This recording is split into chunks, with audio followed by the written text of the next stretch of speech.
All right. So when it came to all this stuff, the Kambosos situation too. I that's actually where I wanted to go. Good connection. Can I I ask like the question? it. Yes. All right, yeah. So George Kambosos, I was there present. I remember you predicting a first round knockout. I remember your dad, charging at Kambosos' dad, and they got into a whole little scuffle. And then you lost. I was not expecting that. And what happened? Okay, what happened? But by the way, lead up to that fight was rescheduled 3-4 times. No, that's what I'm gonna get to. Okay, all right. So I'll let you tell it. Yeah.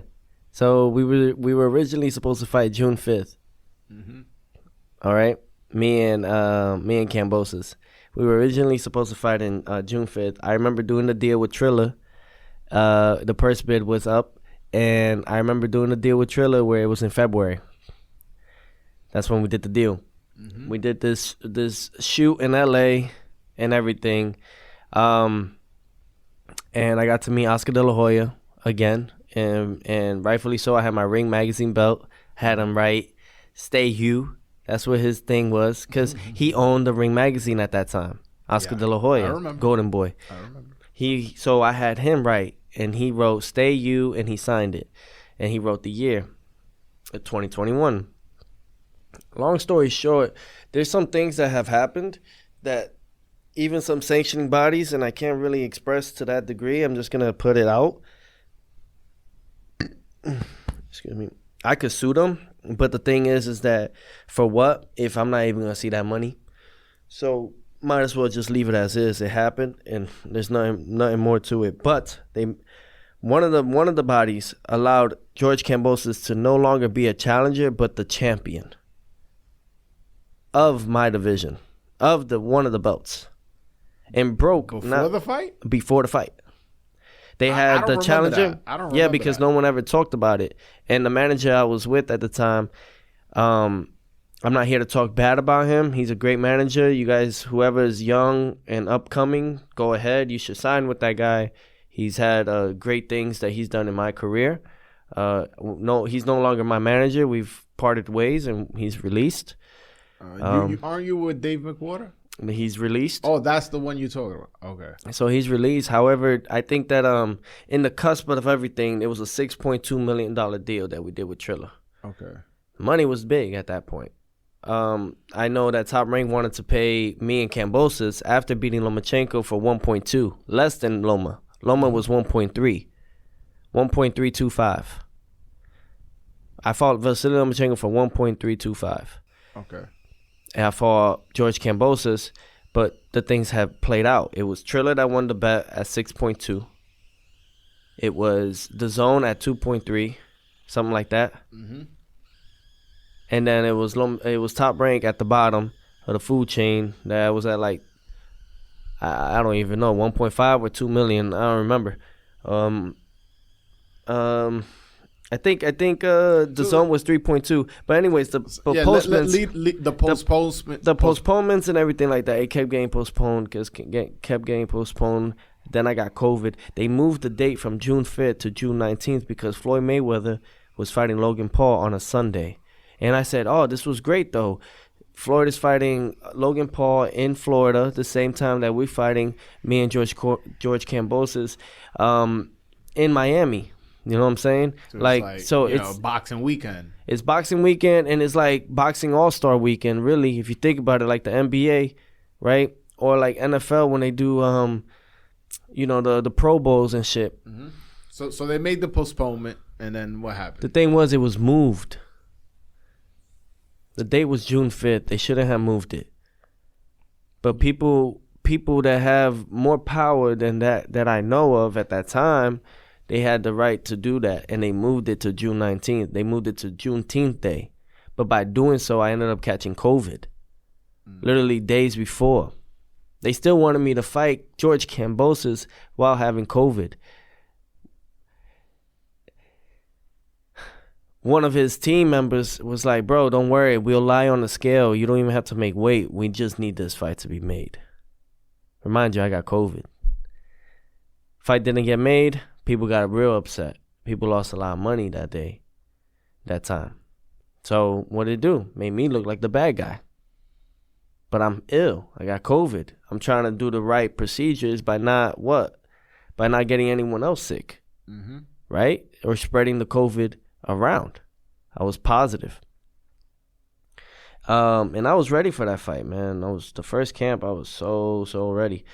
And then they moved it. They were talking about, from that time, I think they were talking about August and then September. And then the craziest part that threw me off was that me and George Kambosos were going to fight. I think they wanted to do it at the Barclays. That was another talk. I remember that. Right? I remember that.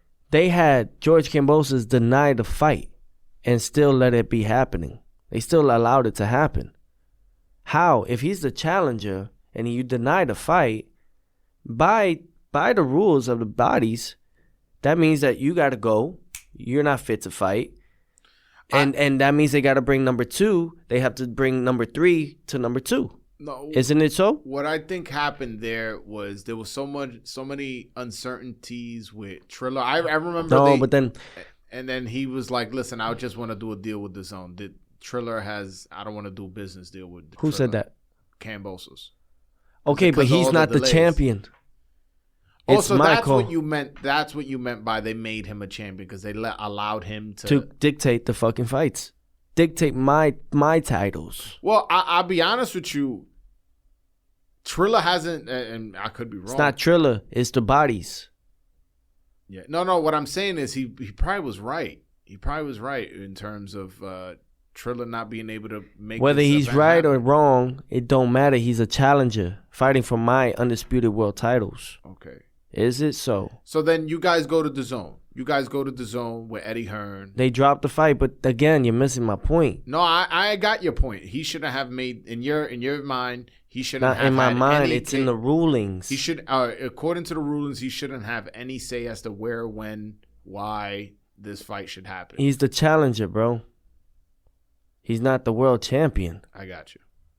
But let's lead into why you lost the fight.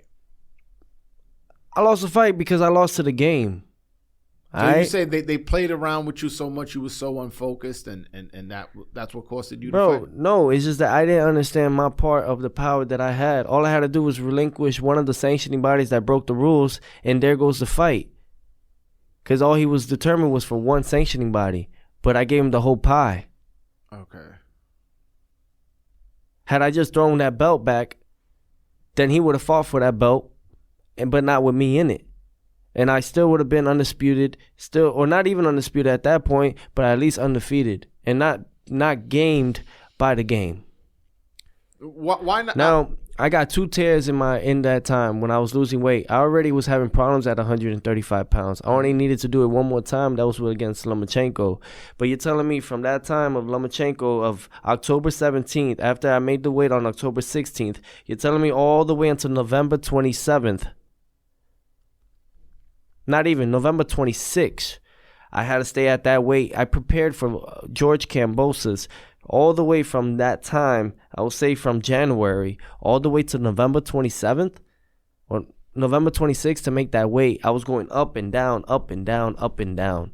No matter if I was with the right nutritioning team, my body just couldn't handle it no more. That does damage to your body, plus having COVID. I'm happy because I beat them. Okay? At the end of the day, I beat everybody. You know why? Because I got the Lineal back. Rightfully so. But Kambosos, yeah. I was literally had pneumonia, bronchitis, and at the same time, I had my asthma. But I was going through 2 tears. Yeah, I was screaming. Yeah, I remember that. Of course. You had like some Viking dude punch you in the chest. Everybody says that's probably what caused it. No.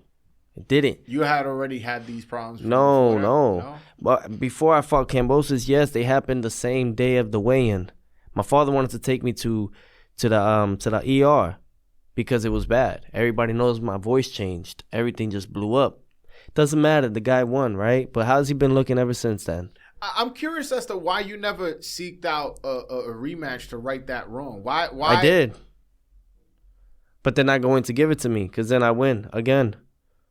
So you don't think I think right now, as far as I know, he's in my weight class. That's what I'm saying. As far as I know, he's in your weight class, and as far as I know, he ain't trying to fight me. He's trying to fight Richardson Hitchens. You don't think he wants to fight you? Absolutely not. So if Kambosos sees this right now, of course, then he's gonna clown. He's gonna talk all that talk. What happened? You didn't pay Peter Khan. What, he had to sue you for $350,000. You ain't pay Javier, or did you afterwards? After they had to sue you, huh? How was it that I changed your life? I changed your life. You ain't changed nothing. You ain't changed shit. You ain't changed nothing. What? You got the biggest stages because of me. Everybody thought you wasn't gonna do it. Shoot, you didn't even believe it. You was scared every time I came around you. You tightened your ass cheeks every time. So I'm not with this whole bullshit that you're gonna roast me on Twitter, bro. I don't care. You could get that, but you lost 4 of your last fights. The Maxie Hughes, they had to give you that so they could give the IBF to Lomachenko. You lost to Lomachenko. Body shots. You had to surrender. Talking about your tattoos, you should replace that tattoo from never surrender, never this, never that. Your daddy had to throw the towel. Your daddy had to throw the towel. You should have stood back up and taken it like a champ that you thought you are. At the end of it all, they always gonna talk, but they ain't gonna face me because then there goes everything. He's never gonna be known as that. He's gonna be known as you fought an injured Teofimo, and look how you got your ass whooped. I don't care about that. Like, yeah, there is personal problem. There's beef there, for sure, and I would love to settle it. You know what I'm saying? But he ain't a man. There's people in Aussie, people that are Australians that don't fuck with this kid. And he talks about he got a nice car. He talks about all this and all the dimes and jewels and all that. How's your kids? Instead of talking about all that, how's your kids living? How they doing? Talk about your kids. Did you change their life, or are you just changing yours? Like, I don't. Money don't make anybody. What, money makes you what? Feel like you got power? Man, fuck all of that. You feel like money has changed Kambosos? And man, to be real, he can't even say that he got money like that if you don't even pay your people that even got you to get that.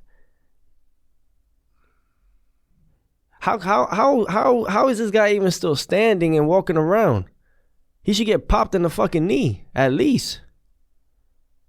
At least for doing that shit. That's incriminating, bro. If you paying people, you gotta pay them. There's people in Australia he ain't even pay that I know of. And yo, you should that on everything, bro. And no one takes a stand on it. This is crazy. This blows me. But if I was to do some shit like that, bro, I'll be 6 feet under. 6 feet under for sure. Damn. Wow. I don't fuck nobody over. I won't ever. Cause I know that there's people in this world that don't care about who you believe in. They care about what's theirs, and that's it. Okay. But no, like, you come in my weight class, if you already beat me, what's the problem with trying to do it again? Right? Have your team reached out to his team for? We all have. Lou DeBell, when he was with him, they said no. His strength and conditioning coach said no. Mm-hmm.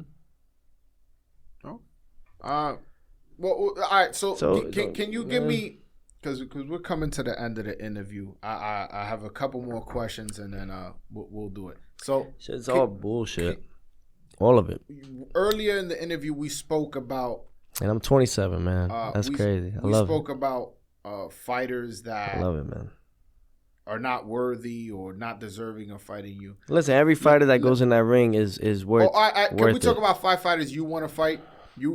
I know you want to fight Tank. You expressed that to me. I know you want to fight Crawford. Mm-hmm. You just mentioned Kambosos. Can you give me 2 other fighters that you're like, man, I want to fight those? So I gave you the first 3 that you've mentioned in the past. Now give me 2 more. If they fight again in a rematch, because I've been seeing that all over Twitter on the X app. I've been seeing that all over on X. The winner of Haney and Garcia. Okay, that's one. One more. And then Boots. Yeah, Jerron Ennis Boots for the world title at 147. So if that could be your next fight, you'll take it. Yeah.